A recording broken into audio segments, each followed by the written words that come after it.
उसके बारे में हम बात करेंगे। आज का अपना टॉपिक होने वाला है राजस्थान की प्रमुख सभ्यताएं, जिसमें अपना फर्स्ट क्वेश्चन है कि किराड़ोत, चीतवाड़ी, जोधपुरा तथा नरियासर पुरातात्विक स्थल विकसित हुए थे।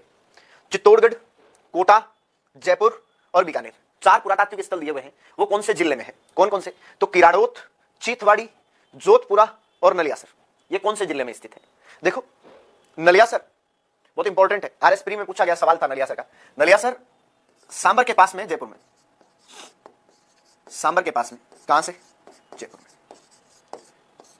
यहां से हमें बौद्ध धर्म के स्थल प्राप्त हुए। कौन से धर्म के? तो ध्यान रखना बेटा, बौद्ध धर्म के साक्ष्य कहां से प्राप्त हुए? नलियासर से। जोधपुरा साबी नदी के किनारे, जयपुर जिले में है ना। तो किराड़ोत, चीतवाड़ी, जोधपुरा और नलियासर, चारों ही जगह कहां पर है? तो ध्यान रखना बेटा, अपने जयपुर जिले में। कौन से जिले में? जयपुर जिले में स्थित है। फिर मैं बात करूं तो मैं आपसे कहूं बीकानेर, तो सौती सभ्यता हमें कहां से प्राप्त हुई? बीकानेर से। ध्यान रखना, इस सौती सभ्यता को हम कालीबंगा प्रथम और हड़प्पा का उद्गम स्थल कहते हैं। क्या कहते हैं? कालीबंगा प्रथम और हड़प्पा का उद्गम स्थल। फिर आगे बात करूं अगले क्वेश्चन की तरफ, तो अगला क्वेश्चन है प्राचीन सरस्वती तथा द्रश्वती यानी गग्गर नदी के किनारे कौन सी सभ्यता पुष्पित या पल्लवित हुई थी? बताओ, प्राचीन सरस्वती या द्रश्वती नदी के किनारे कौन सी सभ्यता पल्लवित हुई थी? बेराट, गणेश्वर, कालीबंगा और आहड़। जल्दी से बताइए, प्राचीन सरस्वती या द्रश्वती नदी के किनारे कौन सी सभ्यता पल्लवित हुई? हम बात करें देखो बेराट की, तो बेराट जयपुर जिले में बाणगंगा नदी के किनारे। कौन से जिले में? जयपुर जिले में। कौन सी नदी? तो ध्यान रखना बेटा, बाणगंगा नदी। फिर हम बात करें गणेश्वर, तो मैं आपसे कहूं गणेश्वर सिक्कर जिले में और कांतली नदी के किनारे। कौन सी नदी के किनारे? कांतली नदी के किनारे। फिर मैं बात करूं तो प्राचीन सरस्वती नदी के किनारे है कालीबंगा। कौन सी सभ्यता? कालीबंगा। और आहड़, तो आहड़ उदयपुर जिले में, जिसमें आयड़ या बेड़च नदी के किनारे, आयड़ ऑब्लिक बेड़च नदी के किनारे कौन सी सभ्यता है? आहड़ सभ्यता।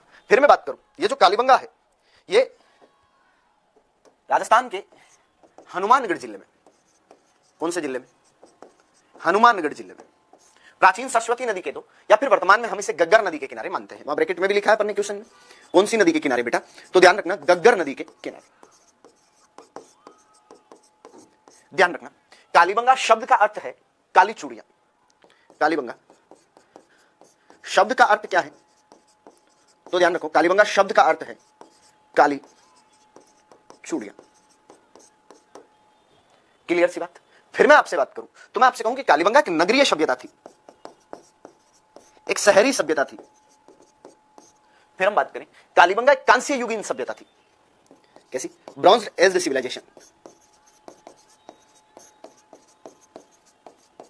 कैसी सभ्यता? कांस्य युगीन सभ्यता। कौन सी? कालीबंगा। फिर मैं आगे बात करूं, हाँ बिल्कुल सही कहा, हमारे यहां तो नाली बोलते हैं हनुमानगढ़ में, बिल्कुल ठीक कह रहे हो, है ना। अगला सवाल, रंग महल 1952 में किस पुरातात्विक विद के निर्देशन में उत्खनन कार्य किया गया? बताओ, रंग महल में कौन से पुरातात्विक विद के निर्देशन में उत्खनन कार्य हुआ था? K N Puri, R C Puri, doctor हेनारिड और वीएन मिश्र। बताओ बेटा, रंग महल का पूछा है। देखो हम बात करें केएन पुरी की, तो केएन पुरी रेड में, कहां पर? रेड,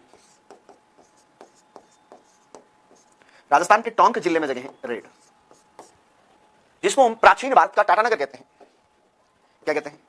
रेड को प्राचीन भारत का टाटानगर। फिर मैं आपसे बात करूं तो वीएन मिश्र, तो वीएन मिश्र अपने, ध्यान रखना, बागोर में थे, तिलवाड़ा में थे। फिर मैं बात करूं वीएन मिश्र जिन्होंने बालाथल में उत्खनन किया था।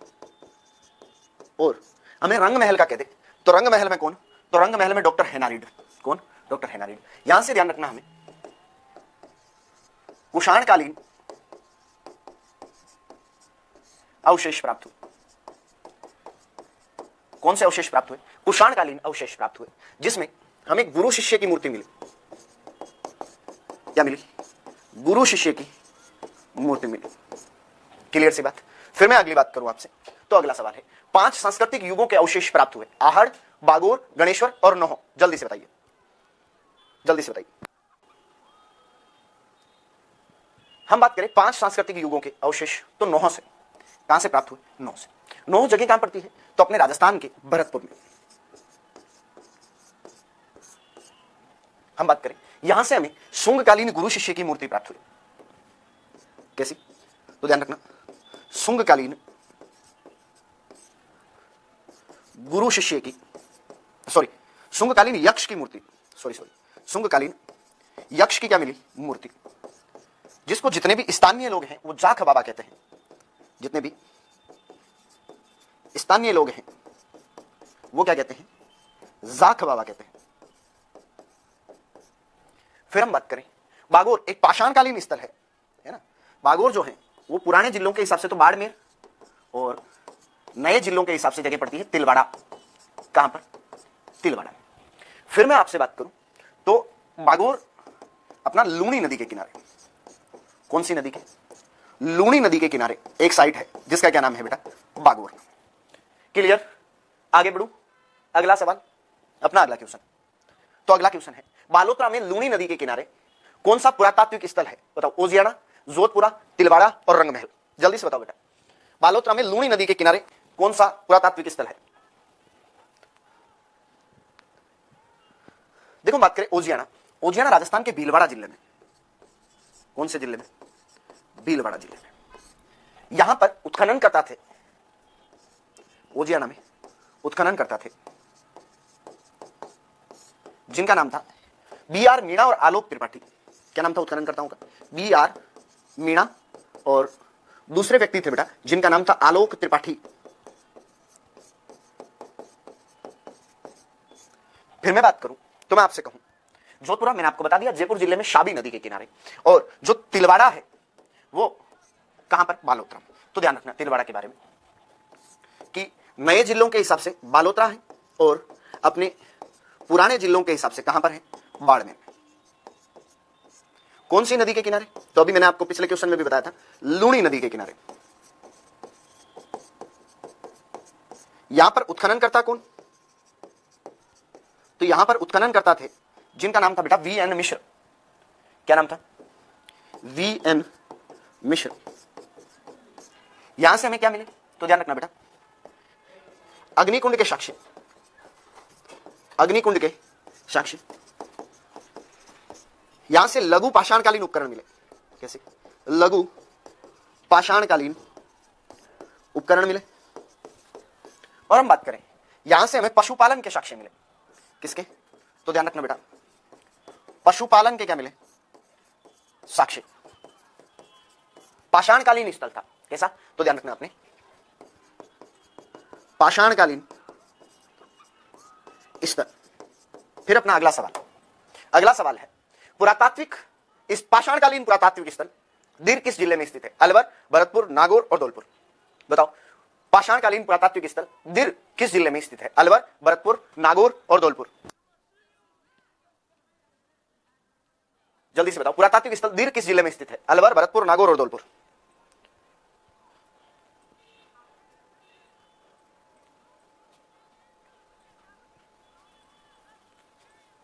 जल्दी से बताओ, पुरातात्विक स्थल दीर किस जिले में स्थित है?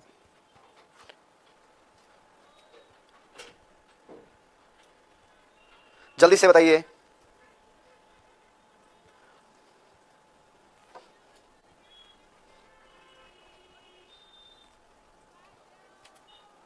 जल्दी से बताओ बेटा।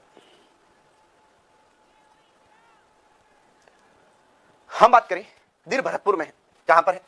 भरतपुर में। अगर हम कहते अलवर, तो अलवर में देखो सोहनपुरा है, डडीकर है ना, हरसोरा है, ये सारे, जिसमें ध्यान रखना बेटा सोहनपुरा सिक्कर में है ना। डडीकर और हरसोरा कहां पर है? अपने अलवर में। फिर मैं बात करूं भरतपुर में, तो भरतपुर में देखो नौ है, नंगड़ा छेल है, ये कहां पर है? भरतपुर में। फिर मैं बात करूं नागौर, नागौर में है कुराड़ा। कौन सी जगह? कुराड़ा। कहां पर? नागौर में, है ना, जो अपने औजारों के लिए बहुत प्रसिद्ध है। इस कुराड़ा को औजार नगरी कहा जाता है। क्या कहते हैं बेटा कुराड़ा को? तो ध्यान रखना, कुराड़ा को क्या कहते हैं? औजार नगरी कहा जाता है, तो ध्यान रखना, है ना। पुरातात्विक स्थल दिर किस जिले में स्थित है? तो अपने ध्यान रखना है दिर भरतपुर जिले में स्थित है। फिर अगला क्वेश्चन अपना, डडीकर पुरातात्विक स्थल किस जिले में विकसित हुआ था? अलवर, भरतपुर, नागौर और धौलपुर। बताओ बेटा डडीकर कहां है? अभी बताया था मैंने आपको डडीकर कहां है।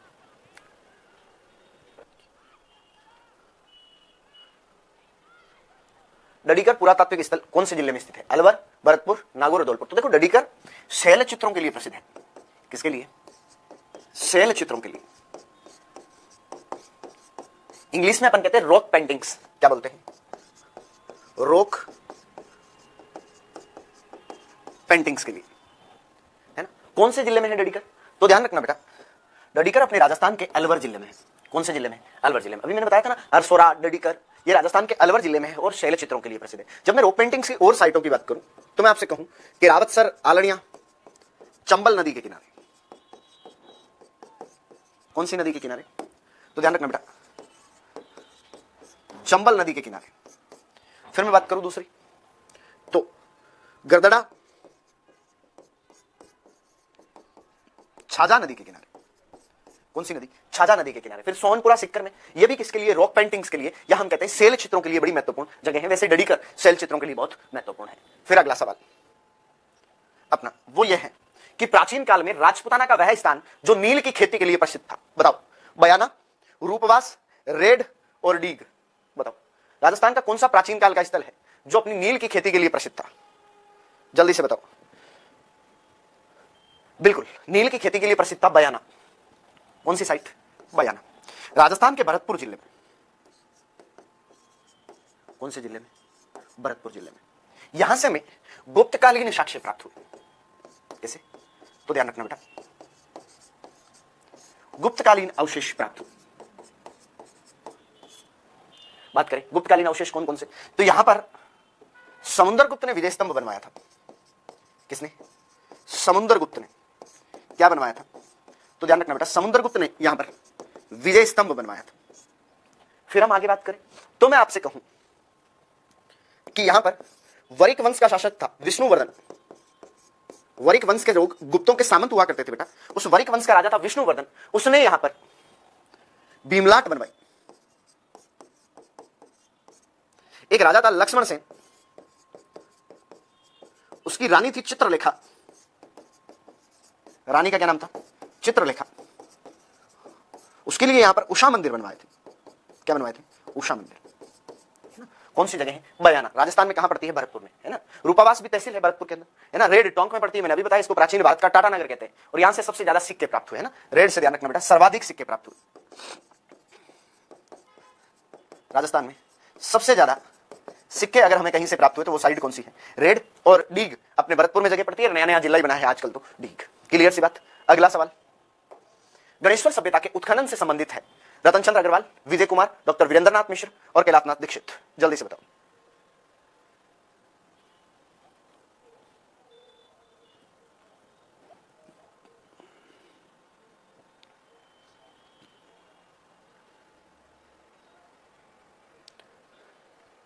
जल्दी से बताओ।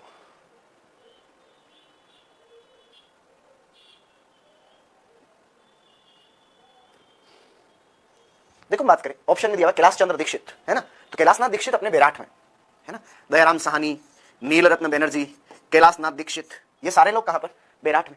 फिर मैं बात करूं डॉक्टर वीरेंद्रनाथ मिश्र, है ना। तो मैंने अभी बताया आपको वीएन मिश्र का, बालाथल में थे, बागोर में थे, तिलवाड़ा में थे वीएन मिश्र, है ना।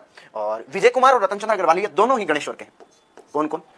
रतन चंद्र अग्रवाल यानी आरसी अग्रवाल, और उनके साथ में एक व्यक्ति थे जिनका क्या नाम था? विजय कुमार, है ना। तो क्या हो जाएगा इसमें? ऑप्शन 1 व 2। तो ऑप्शन क्या हो गया? सी, 1 व 2 यहां पर क्या हो जाएंगे? बिल्कुल सही। हम बात करें गणेश्वर की, तो गणेश्वर राजस्थान के सिक्कर जिले में। कौन से जिले में? सिक्कर जिले में, कांतली नदी के किनारे। कौन सी नदी? कांतली नदी के किनारे कौन सी सभ्यता है? गणेश्वर। फिर हम बात करें इस गणेश्वर को पुरातत्व का पुष्कर कहते हैं। क्या कहते हैं? पुरातत्व का पुष्कर। इसको ताम्रयुगीन सभ्यताओं की जननी कहते हैं।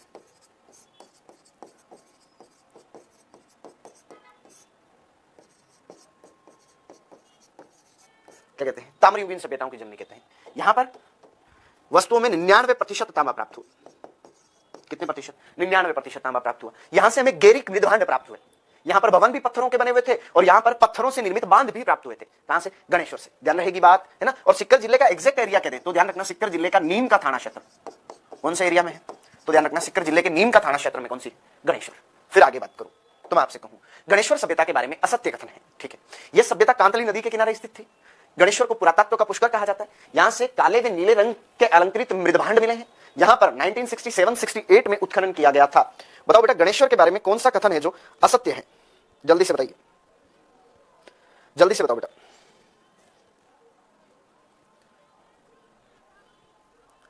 कौन सा कथन है जो असत्य है?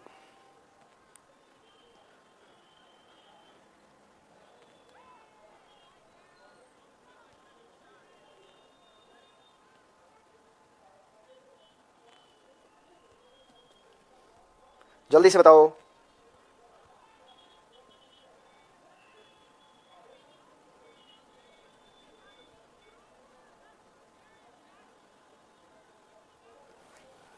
देखो हम बात करें, यह सभ्यता कांतली नदी के किनारे, हाँ।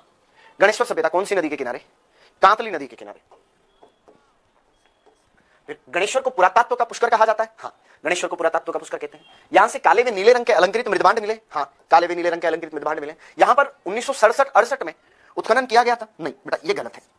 यहां पर 1977-78 में उत्खनन किया गया था। कौन से साल में? 1977-78 में क्या किया गया था? उत्खनन किया गया था। आगे बात समझ में? तो ध्यान रखना बेटा, कौन सा ऑप्शन यहां पर गलत हो रहा है? तो यहां पर डी ऑप्शन बिल्कुल गलत हो रहा है। या 67-68 में उत्खनन नहीं हुआ था, या 1977-78 में उत्खनन हुआ था। और अभी मैंने पिछले क्वेश्चन में आपको बताया था, यहां पर उत्खनन करता कौन थे? तो आरसी अग्रवाल और विजय कुमार, है ना। कौन कौन? आरसी अग्रवाल, जिनका पूरा नाम था रतन चंद्र अग्रवाल, और साथ में एक व्यक्ति थे जिनका नाम था विजय कुमार। इन दोनों लोगों ने यहां पर क्या किया था बेटा? उत्खनन किया था। फिर अगला सवाल, कालीबंगा सभ्यता के उत्खनन से संबंधित हैं V S Shinde, B K Thapar, M D Khare और ग्रेगरी पोशन। जल्दी से बताओ बेटा, कालीबंगा के उत्खनन से कौन संबंधित है? जल्दी से बताइए।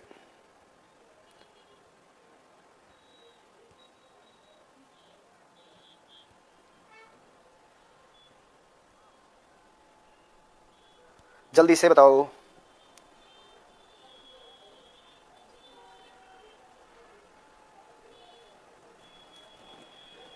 हम बात करें, देखो वीएस सिंधे गिलुंड में उत्खनन किया था, गिलुंड में, है ना। ग्रेगरी पोशल तो ये भी गिलुंड में थे। कहां पर थे? गिलुंड में, है ना। और एमडी खरे और बी के थापर दोनों कहां थे? कालीबंगा। हम बात करें, देखो कालीबंगा के खोजकर्ता कौन थे और कालीबंगा के उत्खननकर्ता कौन थे, दोनों की बात करते हैं। मैं बात करूं खोजकर्ता की, तो कालीबंगा के खोजकर्ता थे जिनका नाम था अमलानंद घोष। क्या नाम था? अमलानंद घोष।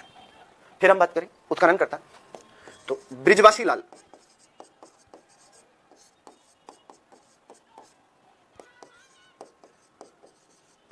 बालकृष्ण थापर, एमडी खरे और एसपी सिंह।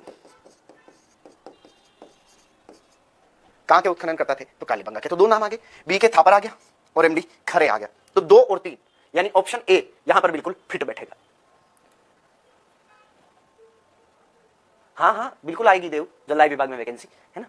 पर अभी अपन सिलेबस पे बात नहीं कर सकते। जनरली देखो राजस्थान के जीके वाले पोर्शन तो हमेशा सब नहीं आएंगे, हिस्ट्री कल्चर और ज्योग्राफी, है ना। पॉलिटी तो आए नहीं आए, जैसे एलडीसी में भी पॉलिटी नहीं है, लेकिन हिस्ट्री कल्चर और ज्योग्राफी तो लगभग सब में आएगी। तो वो तो अभी तक तैयार करते रहो आप, है ना। फिर मैथ या रीजनिंग जैसे सब्जेक्ट हमेशा आते हैं। तो 2 और 3 कौन सा हो गया? ऑप्शन ए यहां पर बिल्कुल क्या हो गया? करेक्ट हो गया। फिर अगला सवाल, बेरार सभ्यता के बारे में सत्य कथन है। यहां पर 1962-63 में नीलरत्न बनर्जी और कैलाशनाथ दीक्षित के निर्देशन में उत्खनन किया गया था, ठीक है। यहां से महादेव जी की डूंगरी से अशोककालीन गोल बौद्ध मंदिर, स्तूप, बौद्ध मठों के अवशेष मिले हैं क्या? जल्दी से बताओ बेटा।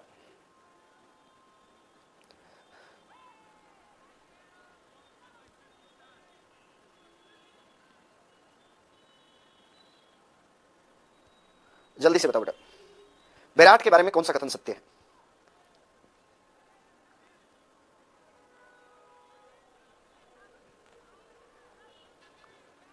जल्दी से बताइए।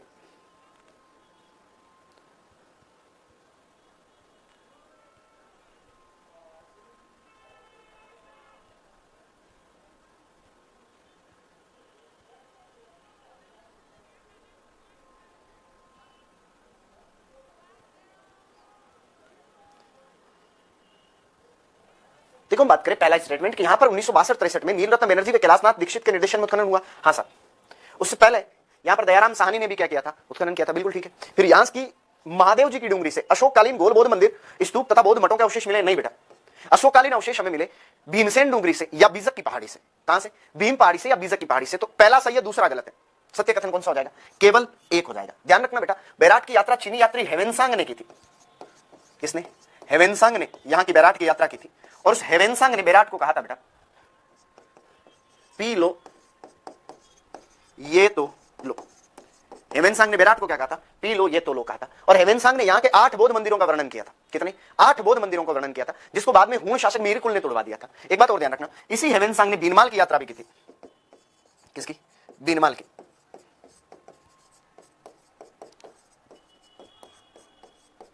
और उसने बीनमाल को कहा था पी लो मोलो, क्या कहा था, पी लो मोलो कहा था।